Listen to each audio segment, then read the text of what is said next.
to take over, so if you come over here and sit now, I'd appreciate it. Senator Cruz.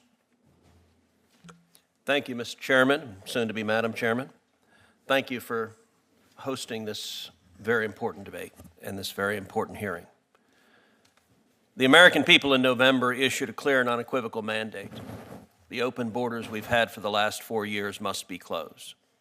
We can no longer allow criminals and cartels and gang members and deadly drugs to stream across our border. And President Trump has been working every day since he was sworn in to keep his promise to secure the border. He declared a national emergency on the southern border.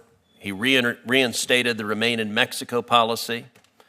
And just yesterday, President Trump negotiated that Mexico will station 10,000 troops at the southern border to help stop the flow of fentanyl into the United States. President Trump is doing his part to meet the mandate from the voters. We also in Congress must do our part to meet that mandate. That's why I hope that this committee supports the Halt Fentanyl Act, an act to permanently classify fentanyl-related substances as Schedule I under the Controlled Substances Act. Fentanyl and its analogs are extraordinarily powerful and extraordinarily destructive. Congress and the American people don't talk enough about fentanyl's dangerousness. So I want to talk a little bit about that. Dr. Westlake, you are an emergency room physician. How much fentanyl does it take to kill an adult human being? Well, this is 2,000, enough to kill 2,000 people. So it's 4 to 5 grains of sand is a lethal dose for an opioid-naive patient. 2 milligrams Yeah.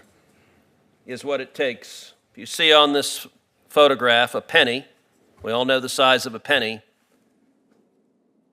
and those couple of flakes there are enough to kill an adult human being. Dr. Westlake, last year, approximately how many people died due to fentanyl overdoses? I believe it was around 70,000.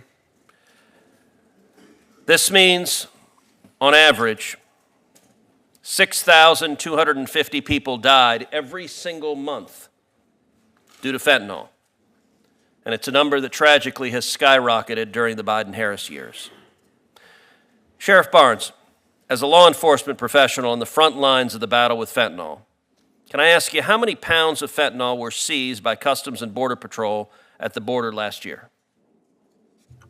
Senator, unfortunately, I can't answer that. I can answer for my organization, but I know it was a lot and growing. It's 2,250 pounds of fentanyl. An astronomical figure. And let's actually, I want to put this into context. This packet of Sweet and Low. This packet, if it were full of fentanyl, could kill 500 people. Now take a look at this container. It's a container we're all familiar with. If this were full of fentanyl, it could kill 368,500 people. That's more than the entire population of Corpus Christi, Texas, or Lubbock, Texas. Now let's look at another packet. Something, again, all of us likely have in our kitchen. This single bag of sugar, if it were filled with fentanyl, could kill 905,000 people. Almost 1 million people. This single bag could take out the entire population of Austin, Texas, the capital of my home state.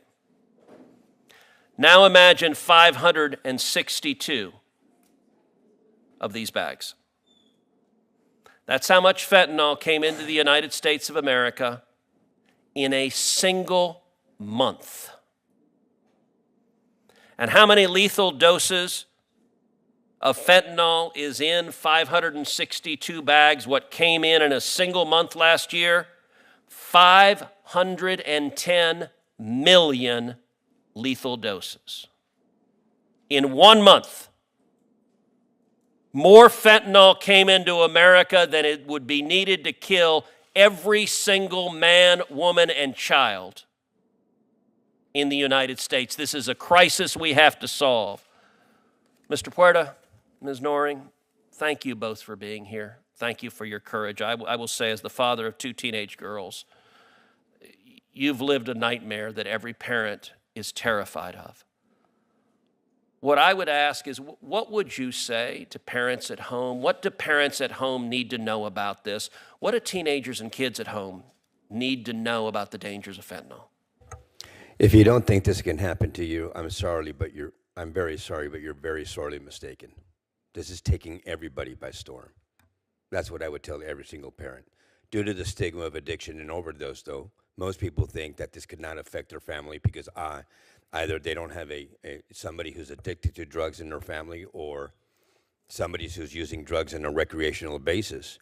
But children make mistakes. I do not condone my son Daniel wanting to self-medicate during the height of the pandemic for his whatever was happening in his head. I do not condone it. He made a mistake, and the price that he paid was his life.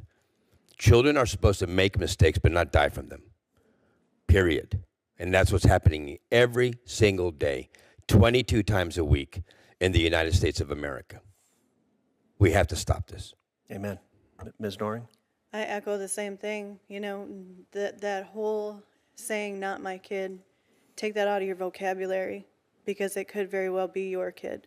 We had every conversation with our children about addiction because unfortunately on both sides of our family, we have members that suffer from STD. But nobody at the time was talking about this crisis. So I feel robbed of a conversation I could have had with my son that could have saved his life. So take that out of your vocabulary. This very well could happen, and it can very well happen. These dealers are on Snapchat, all platforms, every single one of them. And we've reported them. I know Mr. Porta's reported them, and I shouldn't put a number out there, but majority of the time it comes back as this does not violate our standards. So monitor your children's social media accounts. Have the conversation. It could save your child's life. Thank you for your Senator. courage. Thank you. Mr. Shift. Thank you all for being here. From what you just witnessed, Senator Ted Cruz took to the Senate floor to sound alarms about fentanyl, painting a picture of chaos, death, and danger pouring across the southern border. But behind the dramatic numbers and shocking imagery lies a deeper truth.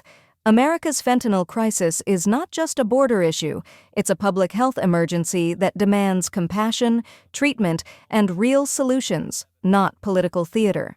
Cruz called for harsher penalties, more criminalization, and permanent classification under the Controlled Substances Act, as if the problem can be arrested away. He credited former President Trump for deploying troops to the border and declaring a national emergency, yet offered little acknowledgement that the epidemic began long before and was fueled by pharmaceutical greed, corporate lobbying, and a lack of addiction treatment infrastructure, not just porous borders. Yes, fentanyl is deadly. A few milligrams can take a life. Families across America have felt that pain. Parents who did everything right, who talked to their kids, who warned them about drugs, only to lose them because a pill they thought was safe was laced with something lethal. These stories are real. Their grief is real. But the question is, what are we doing to prevent it? Democrats argue that the answer isn't fear, it's funding mental health programs, expanding addiction recovery centers, improving border technology, and holding Big Pharma accountable. Instead of pouring billions into militarization and stoking fear about immigrants, we need to pour billions into saving lives here at home, into education, counseling, overdose prevention, and stronger regulation of online drug trafficking. Fentanyl is indeed flooding communities, but it's coming through legal ports of entry, hidden in commercial cargo, and trafficked through the same digital platforms our children use every day. That's why the Democratic approach is to strengthen cross-border cooperation with Mexico, support law enforcement technology, and tackle the issue at its roots: demand and supply, not fear and slogans. Parents who've lost their children remind us that this is not a partisan issue. It's not about my kid versus your kid. It's about a system that failed to protect all our kids, a system that turned addiction into profit and punishment into policy. When Democrats talk about fentanyl, we're talking about healthcare, compassion, and prevention. We're talking about expanding Narcan access in schools, supporting community clinics, and cracking down on the social media channels dealers exploit. We're talking about saving lives through empathy, not headlines. The fentanyl epidemic is a national tragedy, but it won't be solved with sound bites about walls and blame.